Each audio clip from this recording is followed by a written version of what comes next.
In this video I'm going to show you how to make a shield on Xbox One Edition.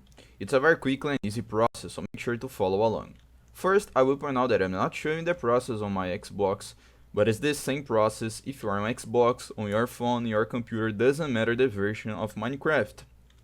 It is the same process to craft a shield.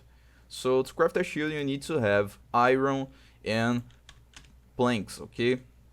Doesn't matter the planks, and you just need to have one iron ingot.